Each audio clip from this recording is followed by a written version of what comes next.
So I was scrolling around the internet the other day and I saw this post by Game Rant why Gears 5's Horde is the best yet.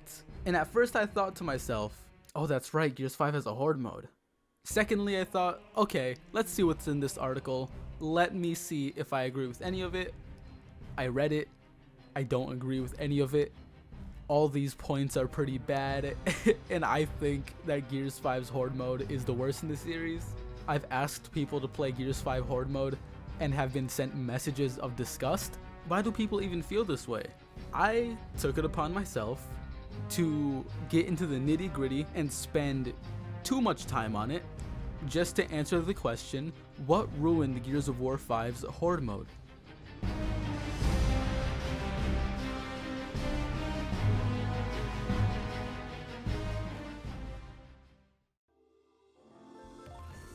A few things before we start. I will be using the actual version names rather than the games they're from.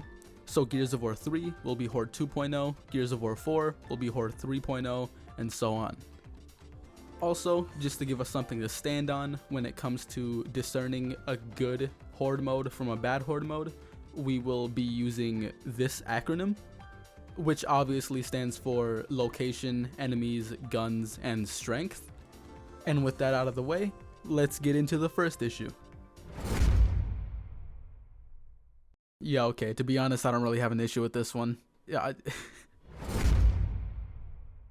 Horde 4.0 doesn't really understand what makes a fun Horde mode. You can take away all the money, the barricades, and the classes, but you can still have a fun Horde mode. Like, why the hell are you even playing Horde mode if it's not for the enemies? I know for a fact you're not playing for the deep and extensive resource management. You're here for a creative cast of enemies, and shit. 4.0 delivers on giving us a cast of 41 enemies. You heard me right, 41. That is a huge step up from Horde 2.0 that only gave us a measly 17. So with all of these new enemies, how did 4.0 even flop in this section? It flops because out of the 41 enemies, only 9 are unique. Sires get a gold star. I love Sires. They're huge bullet sponges and they grab you, kill you. It's an amazing check for if you and your team are actually playing as one. And if you get caught lacking, you are most definitely dead. Pouncers on paper sound very good. Extremely hard shell and the only penetrable area is on the bottom. So when they pounce on you, you shoot them on the bottom and you do actual damage instead of the measly 10 or so damage you get for shooting the shell. Sounds really good. I don't think I've ever seen a pouncer pounce in an actual game. They just shoot spikes at you and jump away. Like, they can jump over cover, but they won't really get far into your base. Here, you get a you tried star. A variety of 9 enemies sounds like a lot, but it's really not a lot when all the enemies do is walk forward and shoot. There is no variety whatsoever with these enemies. You could replace the Grenadier with a Scion and they'll do the exact same thing. Horde 3.0 was extremely boring, but they did enemies right. With only 17 enemies, they had a pretty alright cast. Scions buffed and healed the swarm in the vicinity, Guardians force you to keep your head down, and Pouncers punished you for sitting in the same area. The list goes on, but for some reason 4.0 just downgraded every single enemy to be the exact same thing. Horde 2.0 has the best cast of enemies, 31 enemies in total, 16 out of which are unique, just bounced off each other so well. You had tanks with shields with melee explosive, blood mounts with beast riders on them, clerics, civilians, a new world record in ugly that drops a head snake in some cases, a goddamn centipede? Horde 4.0 doesn't even give flame grenadiers a fuel tank on their backs to shoot. The Brumach has already lazily been brought back, so why can't they do the same with other enemies that added a bit of a flair? The Swarmach is just a Brumach with terrible acne. At this point, just bring a Berserker with some skin lesions. Along with each class having their own ability and cards, they also have their own loadout.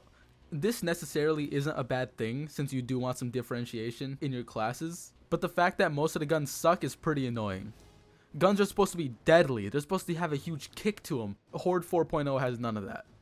You have stupid recoil, bouncy at times, small clips, a bit less boom, and more. Fuck. The weapons don't do as much damage as they should. There are too many enemies that completely eat your bullets, sometimes even taking up to 2 clips for one enemy. Your cards don't even help you with your weapon for the most part, but you're lucky if you get some pistol upgrades. Ooh boy. Horde 4.0 wanted to be a hero shooter so bad. So much in fact that before Operation 5, your class was based on your character. JD's airstrike ability can be pretty useful, but I'd have to play JD for the luxury. Who even wants to play JD? I don't want to play JD. So many of them are just weak. Out of the 19 classes, only 8 of them are useful past the first Wave 10 buff. Gears of War Judgment has 4 different classes, each with their own gadget. There is the stim gas, the turret, ammo refill, and spotting grenade. Each character plays a role and everybody is useful to the team in an effective way, even after Wave 5, 6, and 7. Oh, but Crisp, how are you going to separate the useful gadgets between 19 classes? I'll tell you how. You lower the amount of classes. Is class variety really worth it when half of the classes are garbage? You could argue that you just need to upgrade some of your cards and put really good cards on your class, but no. I would love for my cards just to upgrade my character, but that straight up won't happen even after a few card upgrades. Let's take a look at some card upgrades from Horde 3.0 just to get a little taste of what 3.0 was working with.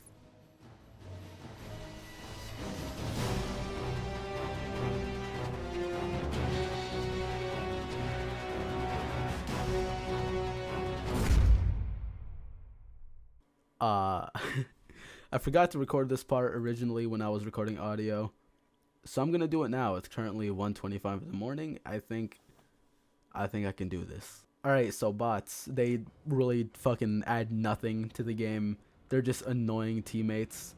Sometimes they get kills, but other times they just walk around or stand in your fucking way for no reason. When the bots are on, instead of dying immediately, you get down, and there's a very slim chance that they'll actually come get you. I don't know what the fuck they did to the bots in this game. In Gears 3, if you got down across the map, the bots would come get you like that. Classes matter more. Like, I guess you can kind of argue that they matter more. This point was more for when the game first came out, because when the game first came out, only certain classes could access certain weapons and fortifications from the fabricator, but now everybody can pretty much do everything, and the only thing that makes them different is their special abilities. Fun guest characters. Is this fun? Does this make this game mode more fun? Power taps encourage players to expand their base. Yeah, I guess you can do that, but after we get 2 or 3 taps, we're pretty much done gathering taps. I've heard that the power taps encourage you to play aggressively, not really expand your base, but definitely play more aggressively. You want to know what got me playing aggressive? Gears of War 4 and 5's mission objectives. You get this mission objective, oh, I'm fucking gone. I'm getting that shit immediately. Enemy variety. It's kind of suspicious that they put enemy variety. As I've said before, 41 enemies and not a lot of variety. And what's even worse about that is throughout most of the waves, you'll only get a few enemies. It was extremely hard to get clips for this video just because the hours of footage I got, I was mainly fighting juvies and rejects. So enemy variety, get the fuck out of here. Play your way. This play your way section is mainly for the difficulty settings in Gears 5. Instead of selecting a preset difficulty, you choose little options to increase the difficulty to play to your general liking. Now, I would say that's kind of interesting, but Gears of War 3 already did that. You had a preset difficulty, and then you could add mutators on after. In this one, the amount of mutators you add directly correlate with the difficulty. In Gears of War 3, you put the mutators on to make it either more funny, difficult, or easier, and they would all mess with XP in certain ways. So I don't get how this makes it the best. If anything, Gears of War 3 did it a million times better. Bosses aren't really fun. Power literally depreciates in value if you leave it laying out too long. I've mentioned it earlier in the video, but some classes have 16 cars while other classes just have 8, which is just absurd. The Warden. I don't like the Warden. He's fucking annoying. That does it for the video. Thank you for watching. Thank you for listening to what I had to say. I honestly think if I were to do something different with this video, I would work harder to get every single class up to level 20 to actually make experienced opinions on the classes, but I am not gonna play this game for much longer than I have to. I already played this game enough, and if you have to get the classes up to around level 20, which takes a long fucking time for them to be somewhat viable, I think that's fucking stupid. I think that's dumb.